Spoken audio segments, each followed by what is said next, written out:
All right, guys, welcome back to the second episode of Paper Movies. I'm Adam from Brian's Nerd Pub, and today we have the Geeks Attic, Matthew Wilson, and we have Jeremy from Stupid Chainsaw Productions. Hey. Hello. It's awesome. I'm excited about this book this month. Yeah, today we're going to be talking about the novelization to Dragonslayer. Oh, yeah. And I'm actually proud of Jeremy this time for actually having a physical copy. Yeah. Concept, I know.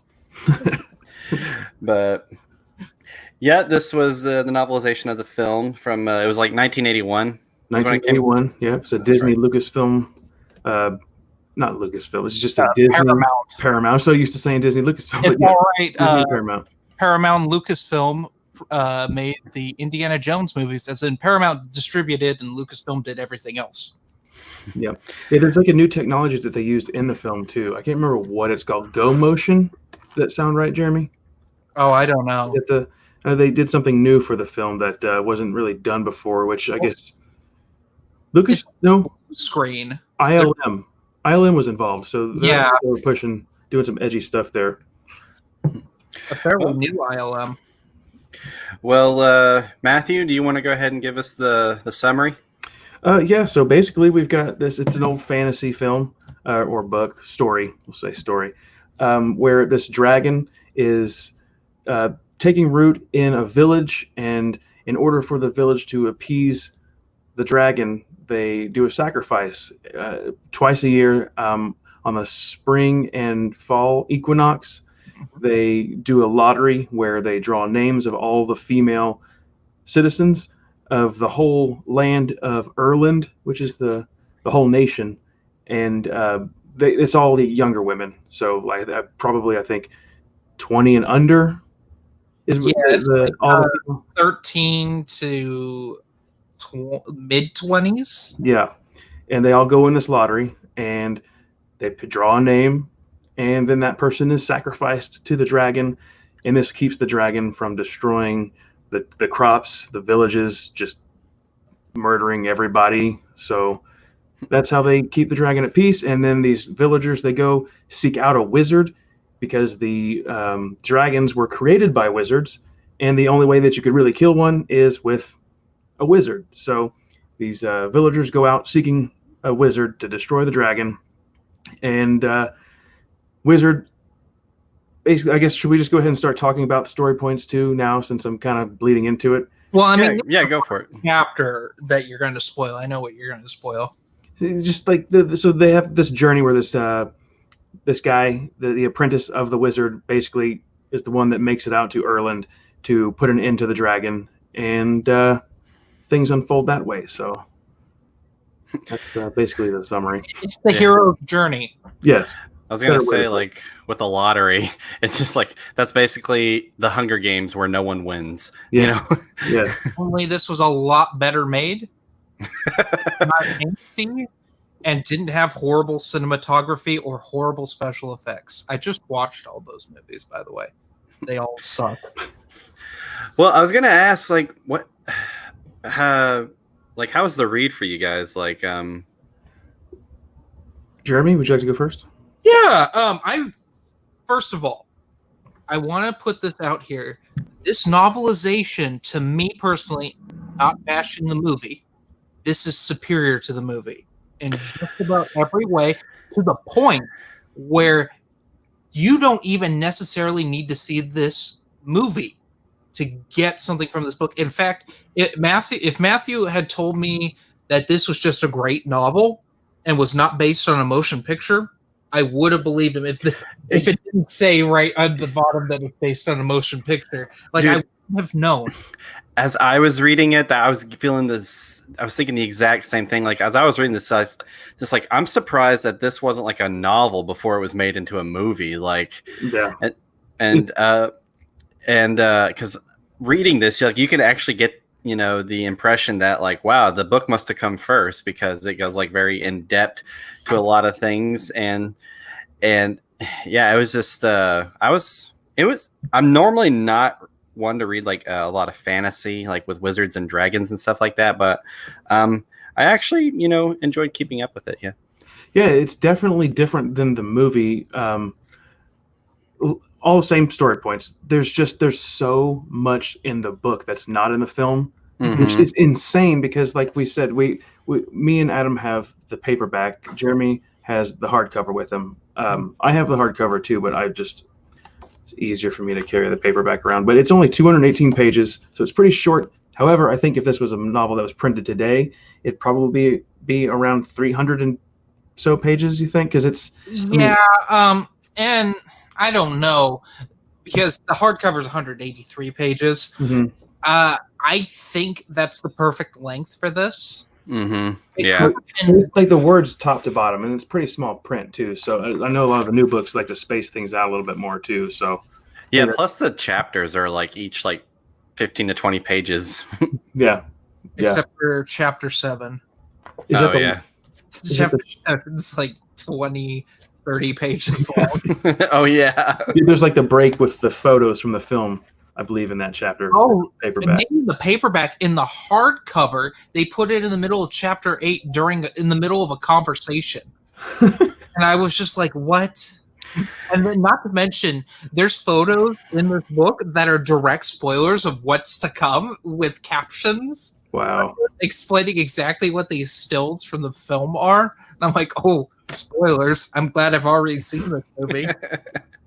You know, I did also notice that, like, the book and the movie are almost like opposites in the way that the book actually, goes into depth over things that you don't see in the movie.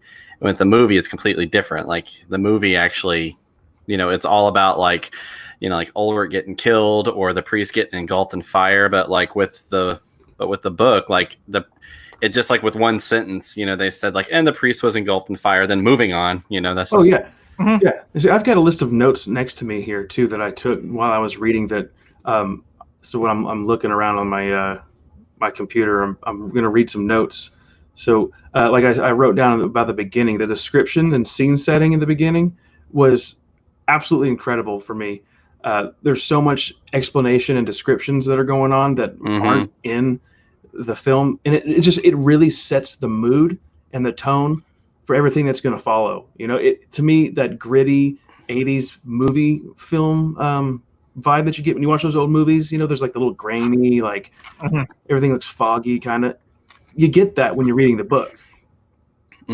Yeah. My thing with it is the book could do things that with the dragon, especially the film, they did not have the technology to do. This film has still, I don't know. It may be cooler than the animatronic they had for the close-ups in Harry Potter and the Goblet of Fire for the Hungarian Horntail, which when it was a close-up, that's a puppet, which is really awesome. But this Vermithrax is what the dragon name is. Yeah. When it flies in the movie, it dates the movie immediately. Yeah. The only scene that really destroys it for me, except you go into the movie, the visual effects when Galen is in the cave and Vermithrax is like in the water, you can see where it's cut and just placed on top of the film. Yeah, when they're using rear screen projection. Right. Yeah, which was state of the art at the time. That looks better, though, I'll be honest, than anytime James Cameron uses that in his movies. Watch the original Terminator or Aliens, or I think they actually do it in The Abyss too, but it's been a long time since I watched that. When you watch those, it's clear that they're on a blue screen and that they're reacting to something. Granted, it's usually something awesome in stop motion, which stop motion always looks fun, but like it just looks bad. But that didn't bother me so much. As soon as the dragon flies and its wings don't move, Yeah. where in the book it's doing all of these like swan dives. Oh yeah, like I love it in the ending. We're just gonna jump around, right, when we talk about stuff. Yeah. Because something like what you're just talking about, the way it moves at the end, whenever the dragon comes and to grab Ulrich, he's like slipping on the edge, and he's just like trying to grab him, the wizard, with his other talon, and he can't really. The dragon can't seem to really do it, so he like gives up and tries again. I keep calling him a he. It's a she. It's It's an it. Yeah. It's like because it has babies, but it doesn't have a mate. So Right. it's Right. like Godzilla in the '98 movie. Yes, that's right. Yeah. Well, it did say, I think, once, and I think there was one contradiction that I found when the dragon. There was another one. They were all over the world at one time, and I believe it says that it did find a mate, and then the other one went off and died or something. But I think it says when Ulrich is talking about it in the beginning that the eyes don't close, like the eyes are always open or something. But later on, it mentions that like its eyes closed and it fell asleep or something to that. But I was like, wait a second, I thought it said that the dragon's eyes were always open.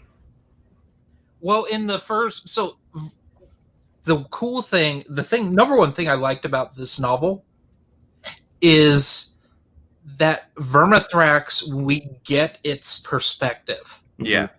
Which I found utterly fascinating as someone who's a fan of Dragonlance, where in that series of books, the dragons can take human form or the form of an elf or something like that. They're magical and they talk to their riders and stuff. So like, that's interesting to me. Yeah. Vermithrax doesn't talk to the humans. Right. Which is refreshing, but it's intelligent. Right. Yeah. Yeah, it's not just like the book also went to perspective on like other characters too, like like Melissa. I'm sorry. I like Gringe, the raven, the white raven. yeah, and Melissa, who was Vermithrax's first victim that we see in the movie and read about in the book, and the priest Jacobith or what? Yeah, Jacobus or something. Jacobus, yeah. But yeah, and also speaking of which, like some of these characters are more prominent in the book than they are in the film. Like Jacobus, I just remembered, like, and that was the person that Ian McDiarmid played, correct? Yes. Yeah, like I if I remember correctly, I've only seen this movie like once a few months ago, but that was the only time you see him in the movie. It's like very briefly. Yeah, and then but in the book, he's in there like on several occasions. Oh yeah, having a big meeting with the villagers, and then I love how he goes and faces the dragon in the book way more than I do in the film. It's pretty interesting.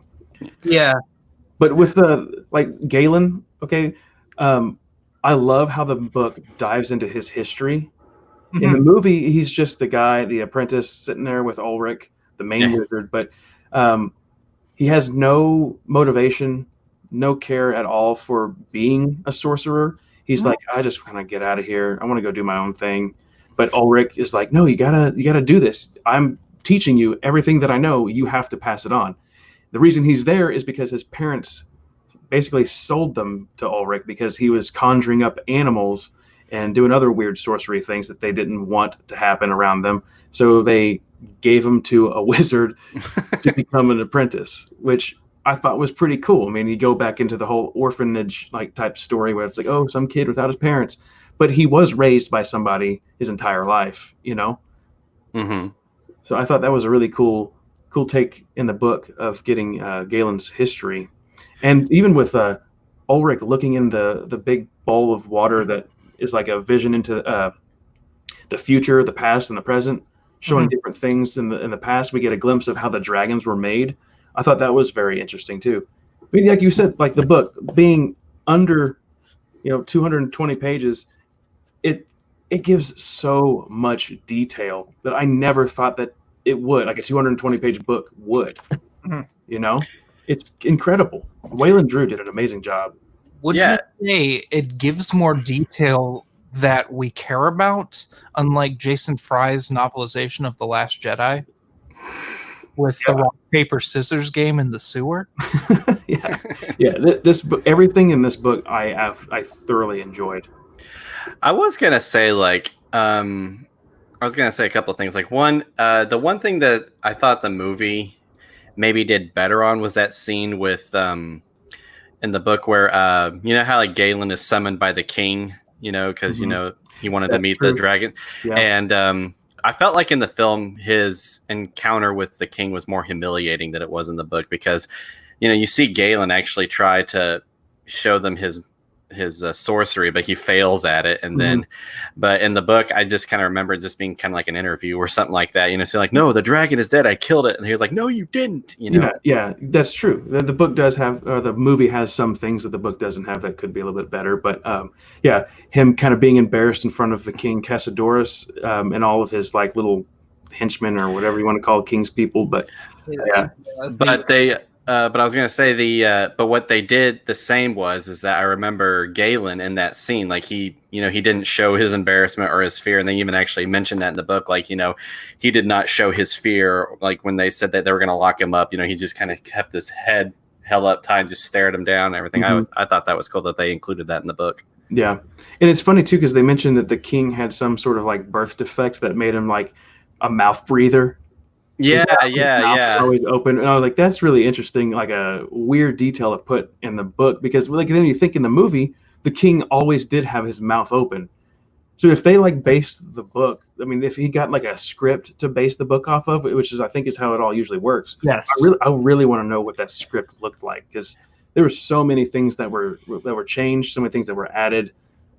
I will say in both the movie and the book, the character of Princess Elspeth. Yeah, she's probably like the most genuine, good character because one, she's being real the whole time. And when she finds out that her father has been trying to keep her from the lottery, she immediately makes sure that, fixes that issue. Yeah, like, and that's seen in both the film and read in the book. And I was just like, that's awesome. It's just like, because, with Galen, he's being something he's not, or trying to show off in a way.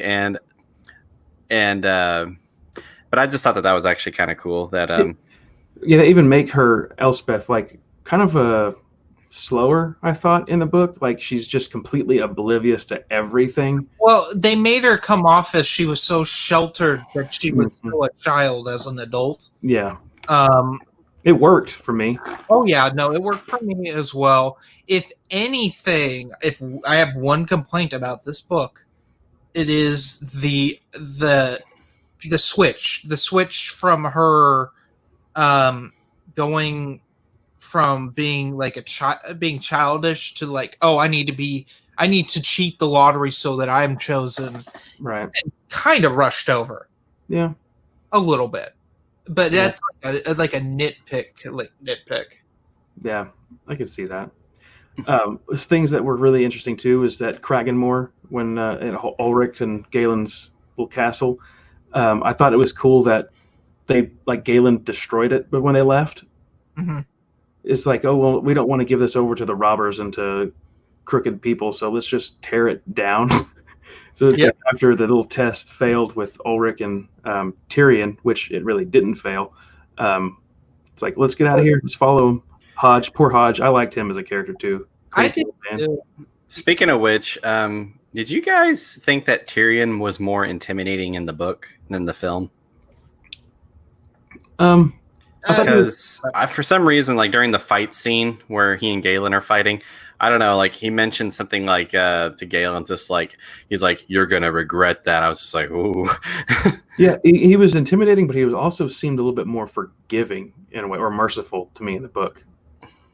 Towards Galen, anyway. Oh, okay. It's been a while since I've seen the movie, so yeah, you very well could be right. Yeah. The only difference I saw is he seemed more intelligent and cunning in the book. In the movie, he's more like just the thug, the main thug of all of the king's thugs. Like, and he just like has more lines, and he's just supposed to be so Galen can have a sword fight with him. Yeah. Which, don't get me wrong, I loved it in the movie, and I loved it in the book. Yeah, and what's cool too with Tyrion in the novel is he admits like he's not afraid of anything. He's like, I've never admitted to fear, to pain, to anything. But when he mentions something about the dragon actually being dead, he's like, do you fear that he's not?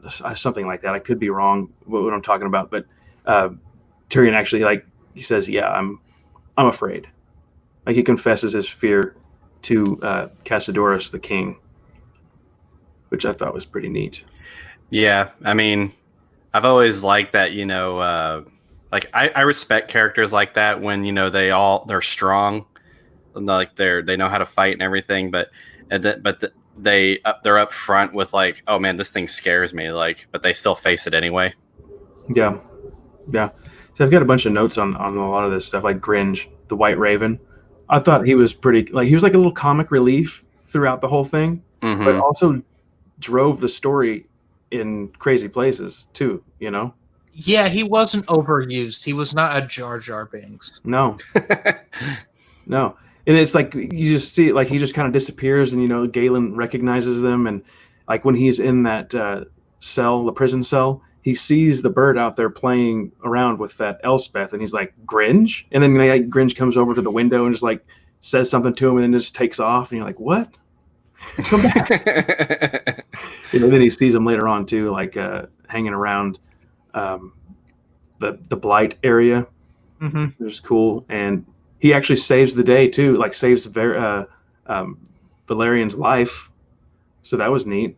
When the dragon at the end was gonna come down and take her out, he swoops in and like starts pecking at the eyes of Vermithrax, which throws Vermithrax off. I thought that was interesting.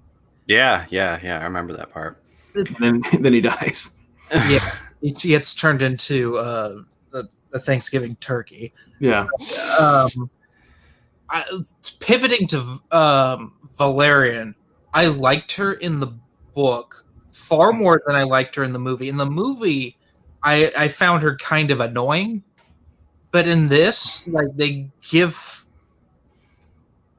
Do I spoil that? This is I mean, okay. Cool. So, alert, everyone. Yeah. Valerian, her whole life, her father's been protecting her, and has disguised her as a boy. Yeah. Her whole life. And then when we have a little, like, we think Galen, well, I mean, I didn't think for a second Galen killed the dragon with a rock slide, because I mean, I knew I had another 100 pages to go. You know? But he reveal that she's a woman. And also, they talk about it, like, this is, oh gosh, it's like a third of the book. They don't reference Valerian's sex, like, at all. There's a reveal scene which is in the movie. I'm not sure how it didn't get an R rating. Yeah, full frontal. Yeah. I was gonna say, like, that scene in the book was less weird. It was more about Galen's discovery of like self-awareness, kind of with. Yeah, it was another part of like the. It was like a coming of age thing. Yeah, because he'd never like seen women, except he says it like one other time. Because the other times he's just been with two old men his entire life. You know, he was given over when he was a child. He says he saw some like women up the river swimming with no clothes on. So he's like, "What's that?" And then again he sees it. And he's like, "Oh, I felt this just tickle up my leg." You're like, "All right."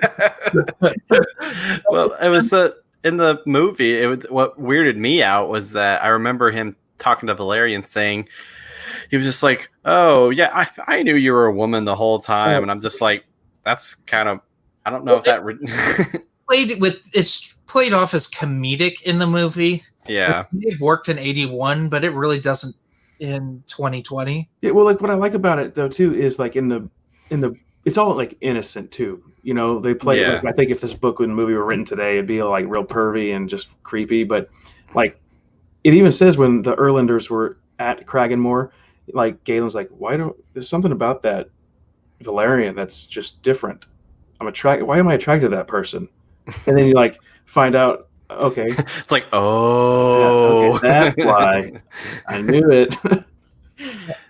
But yeah, I thought it was interesting take. Yeah, also, we don't get. Oh, sorry. I'm sorry, Adam. I just ran over the top of you. No. Go for it. We also don't get the what I found most annoying in the movie, and I'm bashing this movie a little bit. And don't get me wrong, it's a fantastic film that I think everyone should watch, like genuinely. But there's like this forced love triangle thing going on in the movie between, does Galen like the princess or Valerian? And we don't get that at all. Waylon says, nah, we're not putting that in here. Yeah. It even says like Galen stayed through the summer, and said like they became lovers. So it's like, oh, there is a relationship. In the movie, it's kind of like, we just got here to this city and you love me. So they have like a Yeah. relationship, and you're like, that was pretty fast. Yeah, I noticed that too in the book. Like in the film, this whole story looks like it, takes place within like a few days or a couple of weeks or something like that. But in the book, like, it mentions that like, oh yeah, I've been here for like half a year or something like that. And Yeah, he's not allowed to leave the village. The king's men are like watching out for him. Right. Yeah. Well, it's like to go back to Star Wars and Empire Strikes Back. I knew you were gonna say this. The most time elapses in that Star Wars movie, and you would never know. I thought that for years that Luke trained with Yoda for like a week, but it's more like months. Yeah. That Han and Leia and Chewie are on Cloud City for, I think it's like 3 months. But in the movie, you got to keep it like fast paced. So yeah. I was actually gonna mention like I mentioned Melissa earlier, and I mentioned that they made her death more tragic than they did in the film, because they actually gave you like her backstory of like when she was chosen as part of the lottery, and it was I don't know, just to me that was just like, oh, I really don't want this, and like I really don't want this girl to be killed by the dragon now, So. Yeah, gives it like the last moments with her family. Mm-hmm. And then later on, we get to meet her parents again, and her mom is like kind of crazy from it when she like this has a conversation with Valerian and Galen. Yeah, but it's also talking to Melissa, and Melissa's not there. Yeah, so she's just lost her mind. Yeah, because in the way it's set up in the movie is it's supposed to be, it's like the fake out reveal of Vermithrax in the movie, because they, with your monster, you're not going to show it that soon. Right. So I had a question for you guys. I was going to ask, like, we've been like discussing, like we've been updating each other like on what chapters we were like privately, but like how was like the read for you guys, like the whole reading process? Because like with most of us going back to our jobs now, or just other stuff we have to take care of, like for me it was a little bit more challenging than normal, because like this novelization, like what threw me off was like, and I mentioned this earlier, that like I could read this whole book and not know there was a movie. And, that's just, it was just like, because normally when you read a novelization, like you're expecting to like read, the book, with like maybe a few additional scenes or something like that, almost verbatim. But this one was like, whoa, this is like almost way different, Yeah, vastly different, but also the same. Mm-hmm. Yeah, the same story structure happens. Mm-hmm. Yeah, with a bunch of interesting nuggets. There's another book I want us to review eventually on Paper Movies that I've reviewed on the channel before. I won't say what, but it's very much like that, where you have the same plot points, but they're very different. Mm-hmm. Yeah, that's kind of like Jaws, because like in the book and the film, it's like almost the same structure, but like different scenes happen, or some of the characters are different, or like the overall formula is there. It's just kind of like it's got different elements to it, I guess. Yeah, I mean, to me it was a nice, easy read, but it was just like the timing for me was rough, because a couple like Star Wars stuff came out that I had to push through reviews and read those real quick, and then stay on track with this book, and a lot of it too. I thought like I was going to make it through a lot faster, but I just couldn't for some reason, And when I get intimidated by long chapters. I just do. So it's like I see like, oh great, chapter 7's 30 pages. It's gonna take me forever. So I'll wear myself out in a way. But I loved it. I have another note about Kraganmore. See, I love everything that happened there in the beginning. I'm sorry. We try not to get distracted by the chat unless. Because also it's just audio that goes onto Spotify and stuff. But Matt Wilkins is just a monster. I'm just gonna throw that out there. Yeah. But yeah. one of our viewers brought up something that I wanted to address in here. Yeah. The brutality. Yes. Which on briefly in both the movie and the book, because the movie's PG at a time when PG was not neutered, where you could show blood. The princess just being gnawed on by baby dragons. Oh, that was gruesome. Yeah, I mean, in the book too. Yeah, it is. Also, the description of how the dragon's lair smells. Oh, I know. It made me want to throw up. I was like, it reminds me of some of the donations we get at work. Because I've actually been in houses for a part of my old job that it was like that, where it smelt like the dragon's lair. Or like a retail store bathroom or something like that. Or like a truck stop bathroom. Yeah. Oh. Yeah. Absolute nightmare. Like me, the dragon's lair was like freaky. Like just the description of it. And I'm like, Galen, don't go in here. Yeah, I mean, like the dragon itself. I mean, it was creepy in the film, but I mean, it was like still very also creepy in the book. Like, I mean, it's just like with the film, you at least get that visual, but like when I read the book, like I was still creeped out by the dragon because I was applying what I saw in the film to like what it's doing in the book. I'm just like, Yeah. It's like some of the stuff is described exactly the way that you do see it in the film. Like when Galen is in the dragon's lair and he's got his lance and shield and he's hiding up above in like a little crevice. And he says like the dragon swiftly comes like walking on its front like claws and its wings. It describes that scene from the movie perfectly. But like I wanted to jump back to the Kraganmore thing. I thought the book added a lot of lore that just was incredible to me. Let's see, it says when they're explaining the dragon, I thought was better in the movie, by the way, because it's like in the book makes Ulrich seem a little bit unaware of the dragon. He's kind of like going through the library, kind of like, oh yeah, it's Vermithrax. In the movie, he's like, yeah, Vermithrax pejorative. I know that dragon. It's old, but in the book, he's like, oh, I don't know. Let's go look down in the library and go through the scrolls, and then he like sees all these different dragons that were like written about, and he's like, oh yeah, that's got to be the one. And I also love how I thought I had the notes on this one where they're talking about the fireplace in Kraganmore, where there's like all this lore attached to the mortar that they use to build the fireplace. How there's like bones of one of the kings that used to live there. I want to look through my notes real quick. I know that I wrote this down because I thought it was really cool about the Kraganmore. There's the lore built into the castle. An ancient Mauve, some dude had 3 wives that betrayed him for warriors, so he had them killed and used their bones as mortar to build the hearth. Yeah, and he felt bad about it because they were so beautiful, but they cheated on him. Yeah, and there were like several other like sorcerers that had lived in that castle throughout the time. And he had a couple mentioned, like Belisarius and Pleximus. I thought that would have been pretty cool to dive even more into those guys. But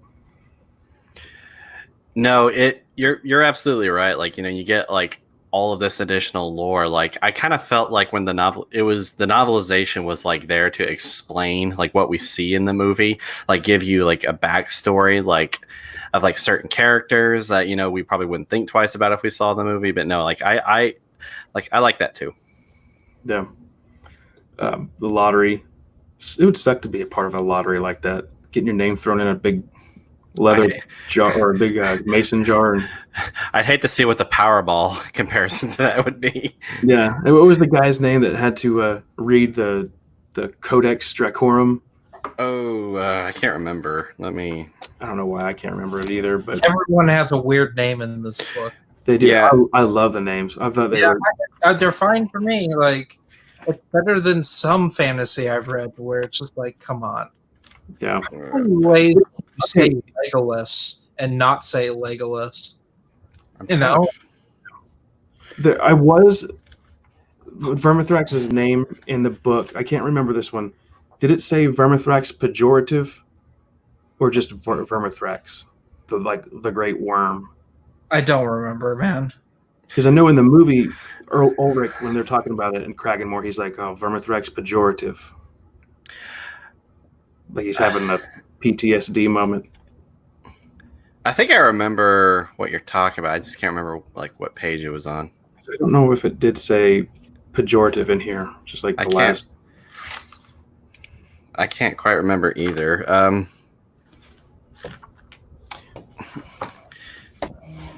There are several different versions of this. I know one of the members of the book club posted a cover on in the Facebook group. I guess it's the German copy. I don't know if it was print or like an ebook, but I've got a couple different versions here of the book that I wanted to show you guys if you want to look at them. Yeah, go for it. This one, I believe, is the Canadian. I have to look first. I should have done this before the video started. This is the Great Britain edition. Sorry. Oh, nice. Cover. It's got Galen on there with a shield. Mm-hmm. Way better than the American version. I disagree. Really? Yeah. I hate this cover. Neither cover's particularly good, but the American one's better. Well, this one you get the picture of at least it's the lance on there that he uses, which is Sicarus Dracorum was the name. Yeah, I just actually saw that word. A Roman name. Yeah, but the Saxon weapon, I guess. I don't know. There's so many Saxons and Romans fighting one another, and Romans breeding with the Saxons. It's yeah. See, this Great Britain one says a sweeping mystical fantasy, now a spectacular film. So this book must have come out before the film. Well, like, yeah. They usually did that, though, right? That's what they did. They were part of the marketing campaign. Okay. In fact, usually, a lot of times, these would be written a year before the film would come out. Well, then that would probably make sense, like why I was like, this should have been a novel first before it was a movie. So, yeah, that's probably... releasing the movie novelization after the movie comes out is a Disney thing. This is a UK amount and a New Zealand amount for the price down there. That's neat. I do have Go ahead. Yeah, releasing movie novelizations after the movie's out of theaters is a dumb Disney thing. That's not normal. But for some reason, it's becoming the standard, and I hate it. I hate it so much. I was actually going to ask, I probably should have looked this up before we started recording, but has Waylon Drew written anything else? He did. He did the Willow novelization, I believe. Oh, he did? I think. I could be wrong. I'll look this up.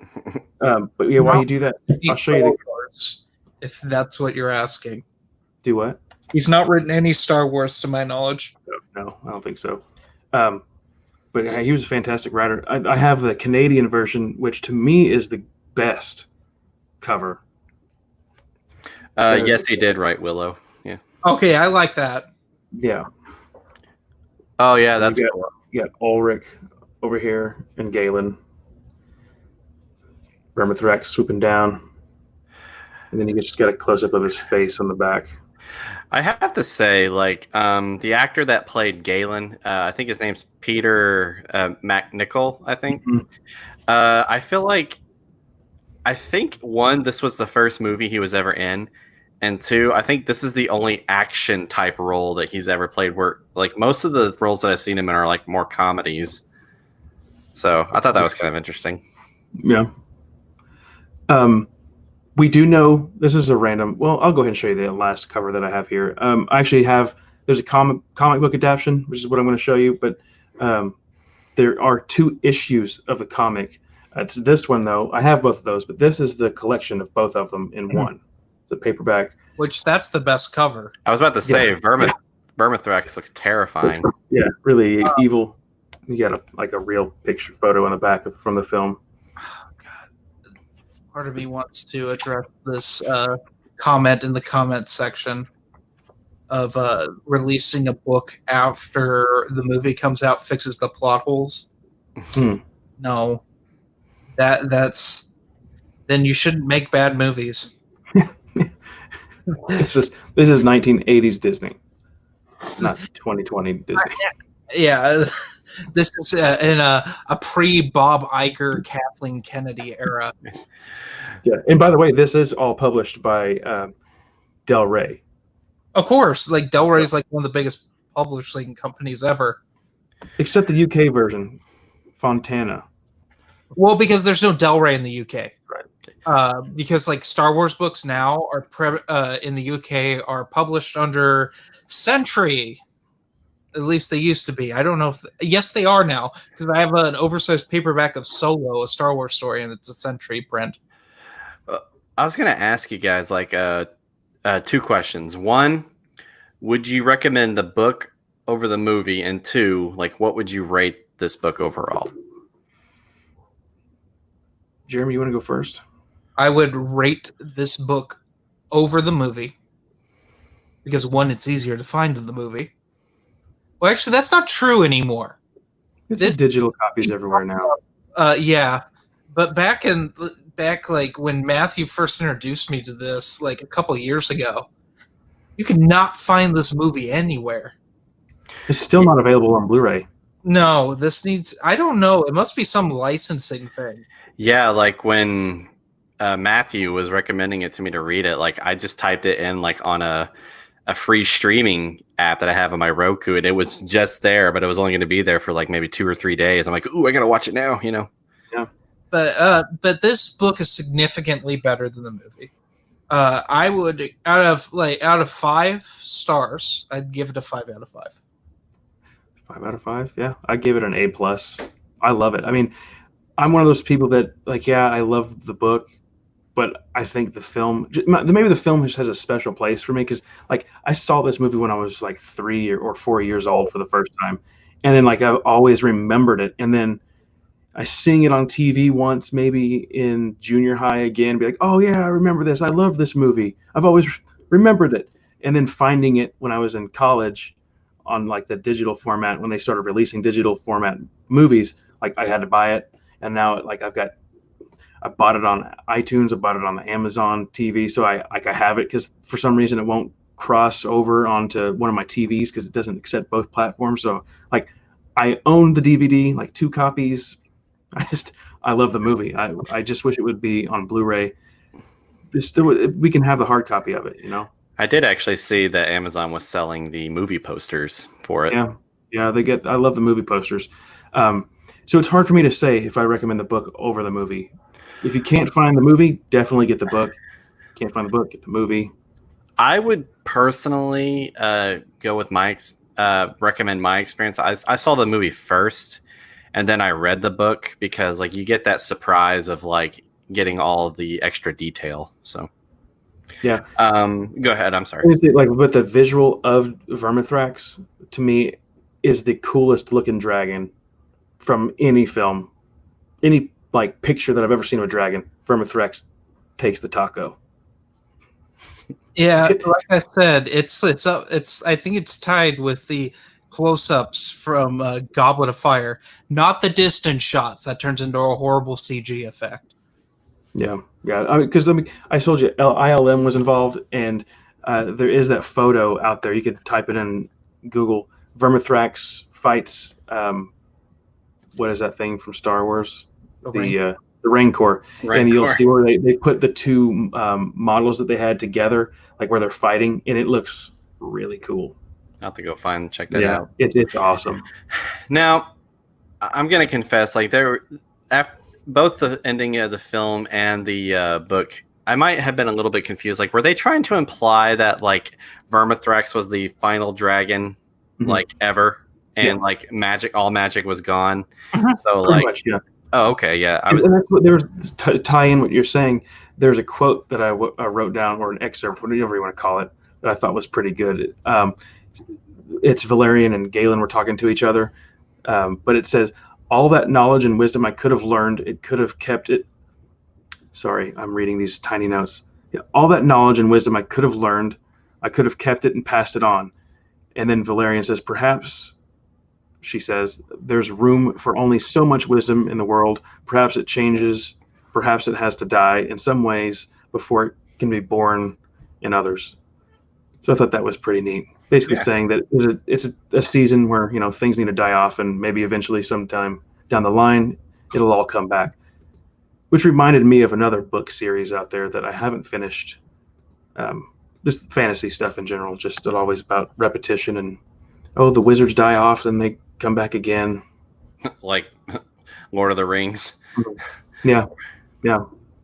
And like with the ending too, with the film, I liked it better because it's hard to, because the book explains the reason that the movie doesn't. When he turns around and there's the horse, like, oh, wish we had a horse, and they turn around and the horse comes up over the hill in the movie, and he starts laughing, and you don't understand that unless you've read the book, because you used to be able to just summon animals, and it says that he's like, oh yeah, when I was a kid, I used to just, I'd say I want a horse, and a horse would appear, and then they hear a horse in the distance, and they're like, okay, in the book, and then he's about to do something else, and Valerian's like, just stop, and then the book ends. So it's like kind of ends on a joke. Yeah, I was just if I was Galen at that point, like, okay, now I want $1 million, like, yeah. So it was cool too that there was wasn't there a not just the raven, but like a big hawk or eagle that was soaring away from Kraganmore that comes across the blight and is like, oh, there's something crazy is about to happen over here, before he continues on. Do you remember that? Was that? Or I can't remember if it was a hawk, or was that the big crane that Galen sees in the river that makes him pause, and he's like, what's going on here? And then then Gringe comes again, like the last time we see Gringe, and another animal appear. You know what I'm talking about? Yeah, what chapter was that again? Oh, man, I can't remember. Some of these things are so long. It might have been 9. No. We're getting to the end of the podcast when they have to pull out the book and reread it. Yeah. Well, but yeah, there's some cool things in the book that weren't in the movie. Well, speaking of which, Jeremy, that's one thing that I did notice, that this actually does not have an audiobook version of it. Yeah, well, I mean, it probably does. It just doesn't exist on streaming. It's probably an abridged cassette somewhere. In some foreign language. We find it at like... Oh, go ahead. I'm sorry. Like, I keep glancing at my notes and seeing all these different things too, like with Tyrion, like when he was confessed his fear of the dragon, he's like, oh, dragons live forever, they're immortal. And Cassadorus is like, Tyrion, there's been 2 in your lifetime. They can die. Yeah, because they talk about heroes going off to kill dragons. Yeah. And there is some success. And like they've dropped off, like they dropped some names like Cantware and Anric. Yeah, I remember. Yeah, I remember those. And then after the dragons were killed, they said like those places erupted in chaos. So it was like kind of like the dragons kind of kept people in order, like fear me, not each other. There's more like I can't wear pants. Yeah, the comments. The location too, can't wear. It's very it's got hints of like smog in it, like where it's just he rules that mountain, and like I'm sorry, what was that you said? What was that name? Can't wear. Smog. You mean Smaug? Smaug.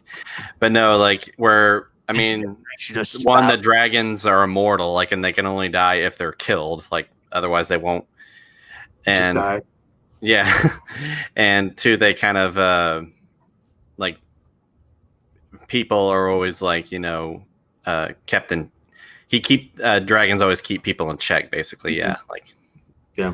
And what I thought too was really fascinating is like when Galen was coming to Erland, it has Vermithrax sitting on the ledge of its lair, like up on the entryway. It's just kind of like relaxing, and then it like I think it's just like the Vermithrax puts its head up and it like senses something, like there's a storm coming, and like it's overwhelmed with this unease and discomfort. So it just turns around and like goes into the cave down to the lake of fire. So it was like it sensed the amulet that Galen had around his neck, which I guess held the spirit of Ulrich. Well, I guess it was magical, and he hadn't dealt. It hadn't dealt with magic in a while, Right, but but just I love how it sensed it, like danger's coming for me. You know, it's like in Highlander. Whenever an immortal runs into another immortal, they like sense them. There, Matt. You happy? I put some Highlander in this podcast. I did that for you. I've just been waiting. Yeah. No, I really enjoyed the book. Like it was, like I said, it was different. Like, and not just like because it was different from the movie. It was just, like I said, I have not read a lot of fantasy that involves like wizards and dragons and knights and everything. But so yeah, I mean, I still thought that it was good, and I would give it an A. Yeah, and what's cool is like it ties into kind of like a realistic fantasy in a way, because it's like based in medieval England, right? Yeah. Because you have like the Christians are coming around and the magic dies, so it explains like why we don't have all these sorcerers running around today, is because it just kind of died out, replaced by other faith and religions and stuff. We're talking about when the band Saxon fought the Romans. It's a good time. It's a good time had by all. I will say what happened in both the book and the film that I'm still annoyed with is that, the king is celebrated for being the Dragonslayer. Yeah, and I'm just like, what? Well, in the book, though, you do get the sense that he knows, like, because there's a moment when Galen, he's leaving Erlen, him and Valerian are like, let's just get out of here. And like they see the king on the road and they stop, and the king just like kind of stares at them, with like sorrow on his face. It's like he knows, like, I'm about to go steal your thunder, and I feel horrible about it.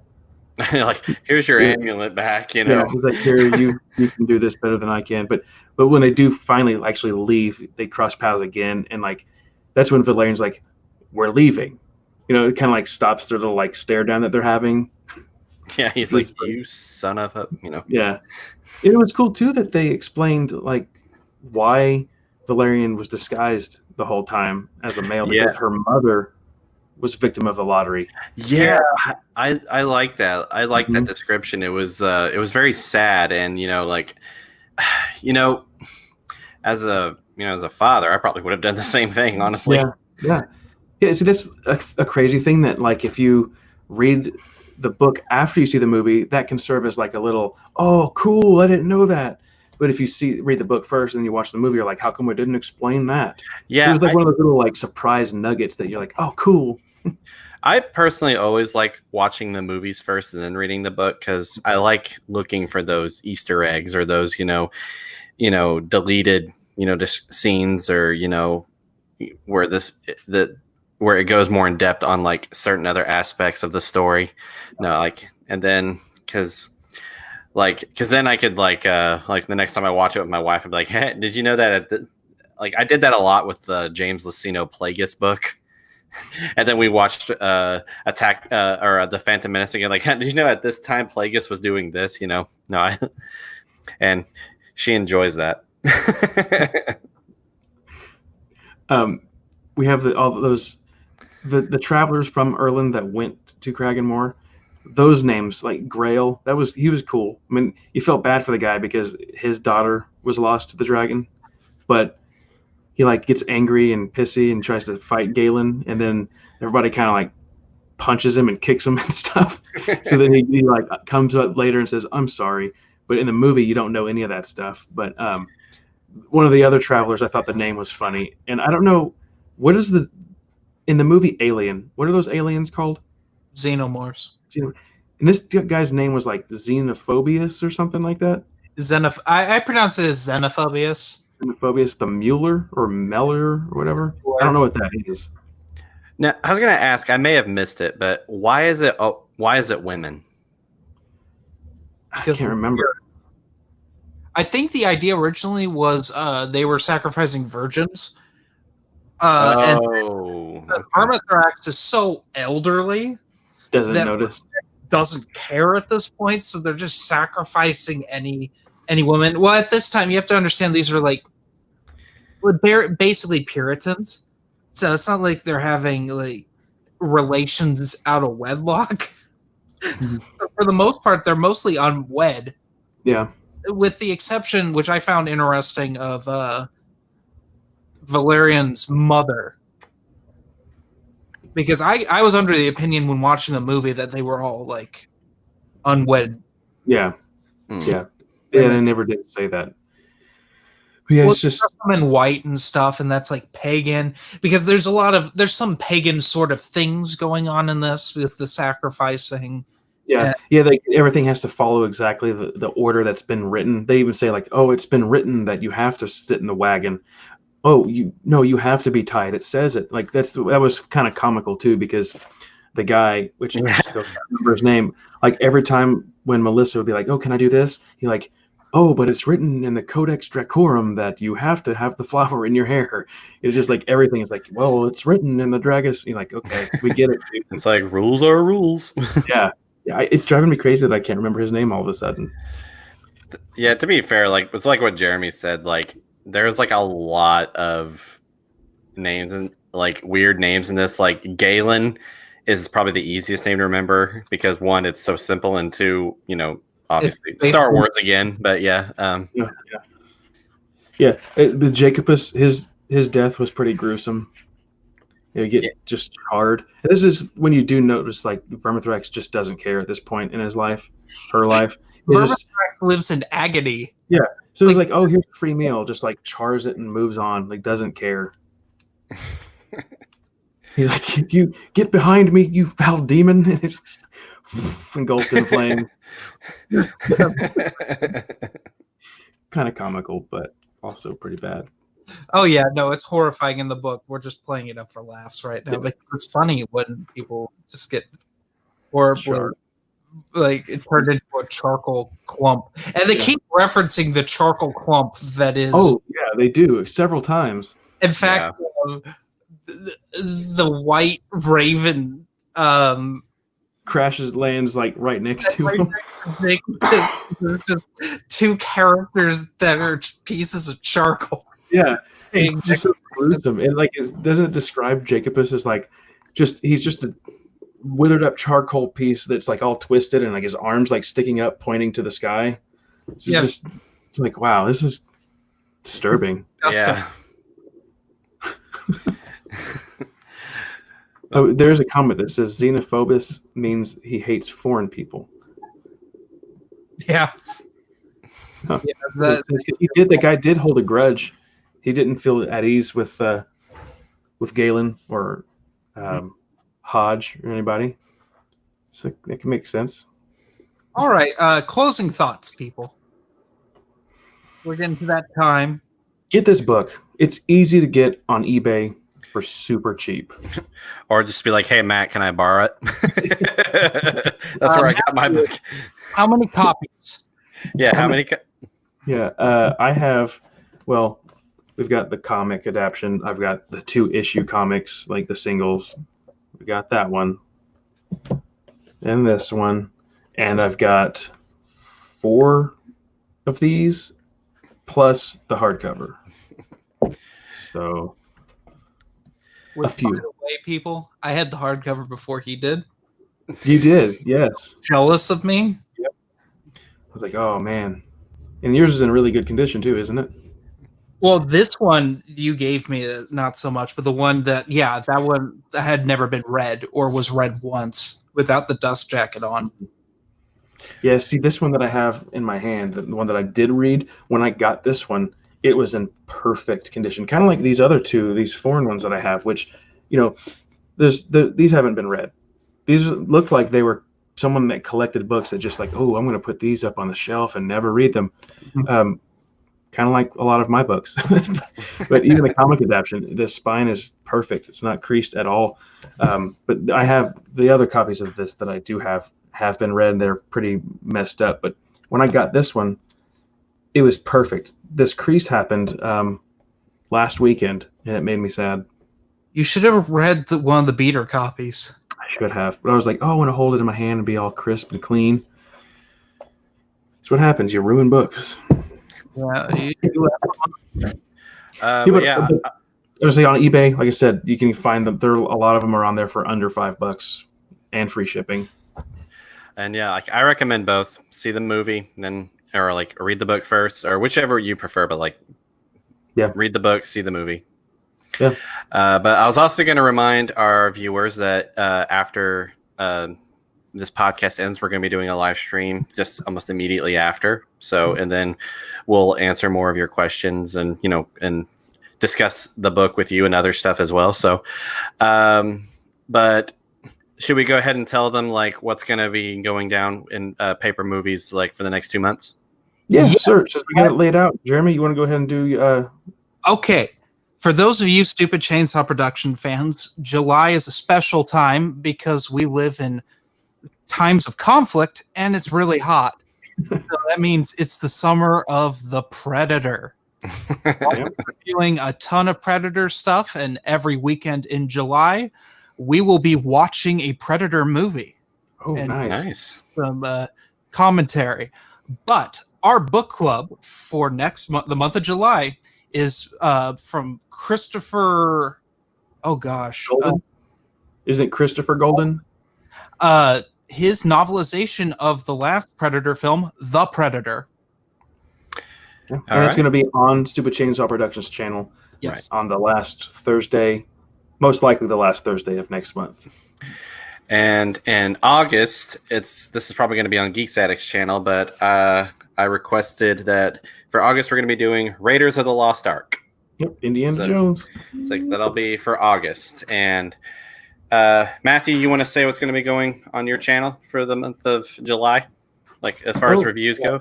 I'm going to have, well, no, I don't know what I'm going to have. Another Star Wars book review. I'm going to try to get another Legends book out there, and I think that might be it. I've just purchased a few books at the bookstore that I would like to get through, but most likely we're going to do a Star Wars book. So, nice. I will say next week before the 4th of July, I'm planning to do a Jaws movie review with like some comparisons to the book, and I do have I'll be reviewing The Dark Knight Returns, with kind of the same thing, the book, but comparisons to the movie. But I do have a podcast I have to finish editing. So, but yeah, also, you guys can also, Jeremy's going to actually uploading the audio to this podcast on Spotify. Like you got us a spot on Spotify. Spotify, Apple Podcast, Google Play Music, and I think that's it. Maybe Google Podcast. Before we close out, I would recommend that you guys pick up the Dragonslayer soundtrack. It's available on iTunes and I believe Amazon as well. Great music by Alex North. You can tell it's from like the early '80s, but most of it theme song. Reminds me of Conan the Barbarian, if you all are familiar with that one. Awesome. All right, guys. Well, that's going to do it for the second episode of Paper Movies. Thank you all so much for joining. And just a reminder, like in just a few minutes, we're going to do a live stream discussion with all of you guys. So just stick around for that. And thank you guys again. Be sure to go check out Geeks Addict at his channel and go check out Stupid Chainsaw Production. And we will see you guys in just a few minutes. Peace out.